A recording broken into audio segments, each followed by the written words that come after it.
Sayın Demirtaş merhaba.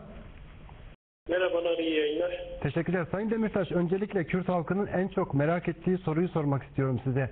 Kürt halk önderi Abdullah Öcalan'ın sağlık durumu nasıl? Siz nasıl gördünüz? Evet, öncelikle Sayın Öcalan'ın selam ve sevgilerini bütün halkımıza sizler aracılığıyla bir kez daha iletmek istiyoruz. Sayın Öcalan'ın fiziki sağlığı, fiziki durumu iyi gördüğümüzü belirtmek istiyorum. Evet. Tabii ki İmralı koşullarında ne kadar iyi olunabilirse o derece iyiydi kendisi de.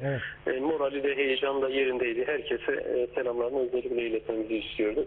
Evet. Çok ciddi bir sağlık sorunu olmadığını belirtebilirim. Peki Sayın Demirtaş, özellikle süreçle ilgili değerlendirmelerde bulundu mu Sayın Öcalan? Çünkü önemli bir gelişme, önemli bir süreçten geçiyoruz. 1 Eylül tarihi geride kaldı. Özellikle gerillanın geri çekilmesinin durdurulması açıklaması, okul boykotu ve demokratik çözüm süreciyle ilişkin, devletle yapılan görüşmelere ilişkin hangi bilgileri aktarabilirsiniz? Evet, tabii yani bugün yaptığımız görüşmelerde bütün olup bitenler, süreç içerisinde yaşananlar kapsamlı bir şekilde değerlendirildi. Evet. Biz de parti olarak görüşlerimizi, sürece dair tespitlerimizi kendisiyle paylaştık ama kendisi uzun uzun hem değerlendirmeler hem öneriler yaptı. Evet. Elbette ki gelinen aşamayı kendisi son derece ciddi bir şekilde değerlendirmiş. En son kendisiyle İmralı'da yaptığımız 9. toplantıdan bu yana Evet. 2 defa devlet heyetiyle İmralı'da toplantı yaptığını belirtiyor. Bu toplantılarda süreci kapsamlı tartıştıklarını, içinde bulunan ciddi sorunların aşılması için nelerin yapılması gerektiği konularını kendilerine ilettiğini hem yazılı olarak hem sözlü olarak devlete iletmek üzere aktardığını kendisi belirtiyor. Şöyle tanımladı.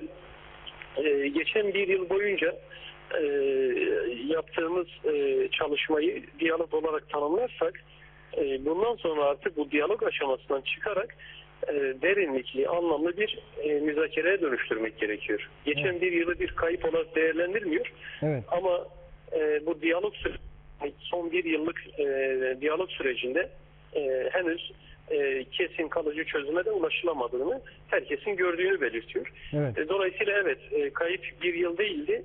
Mutlaka ki kazanımları olan, anlamlı olan bir yıldı. Fakat bundan sonra kalıcı bir çözüm için mutlaka diyalog tartışma aşamasından çıkıp derinlikli müzakereye dönüştürmek gerekiyor süreci. Evet. Bunun da bazı araçlarının, bazı olanaklarının yaratılması lazım ki bunu ilk defa söylemiyor kendisi. Evet. Müzakere yürütebilmenin koşulları vardır. Ben burada tek başıma dış dünyayla bağlantım bu kadar zayıfken müzakere yürütemem. Evet. Benimle müzakere yürütülmesi isteniyorsa avukatlarımla, başka genişletilmiş siyasi heyetlerle, sivil toplum örgütleriyle görüşebilmem gerekiyor. Basınla, medya kuruluşlarıyla görüşebilmem gerekiyor. Bunların imkanları yaratıldığı takdirde müzakere dönüştürmek mümkün olur. Evet. Devlete bu çerçevede önerilerini yaptığını belirtiyor. Bu önerilerin ne kadar ciddiye alınıp, ne kadar dikkate alınıp ciddiyetle yaklaşılacağını da hep birlikte göreceğiz diyor kendisi. Peki, bu beklenti içerisinde. Evet. Eğer böylesine ciddiyetli bir yaklaşım olur ve müzakereye dönüşürse süreç, biz müzakere süreci şeklinde süreci ilerletmek, derinleştirmek istiyoruz. Benim niyetim budur. Bunun için çaba sarf ediyorum şeklinde bir belirlemesi var. Evet. Ve ateşkesin sadece sürüyor olmasını anlamlı bulduğunu belirtiyor. Evet. Karşılıklı ateşkes konumu korunmalıdır. Hani gelinen aşamada KCK'nin başka türlü davranma şansının olmadığını, bu kararı aldığını anladığını belirtiyor. Evet. Ama ateşkesin korunuyor olmasına önem düştüğünü belirtiyoruz. Evet. Peki Sayın Demirtaş, özellikle demokratikleşme paketi biliyorsunuz gündemde. Bu konuya ilişkin Sayın Öcalan'ın bir değerlendirmesi, açıklaması oldu mu? Ya da heyetten demokratikleşme paketine ilişkin kendisiyle görüşme gerçekleştirildiğine dair bilgi verdi mi? Şimdi kendisi tabii daha sonra açıklamalarımızda detaylı bir şekilde değineceğiz ama programımız aracılığıyla sıcağına şunu paylaşmak istiyorum. Buyurun. Kendisi bu meselenin böyle palyatif paketlerle işte süreci kurtarmaya yönelik, günü kurtarmaya dönük paketlerle çözülmeyeceğini biliyor. Bunun bilincinde mesele böyle taşmıyor. Yani bütün sorunlar, bütün başlıklar kapsamlı müzakereyle ancak ele alınırsa, tartışılırsa çözüm bulunabilir. Yoksa hükümetin tek taraflı açıklayacağı paketler bugünü kurtarabilir ama sorunu kalıcı olarak çözmez. Kendisiyle paketin paylaşıldığı falan da yok. Hükümet şu anda tek taraflı çalışmasını sürdürüyor. Evet.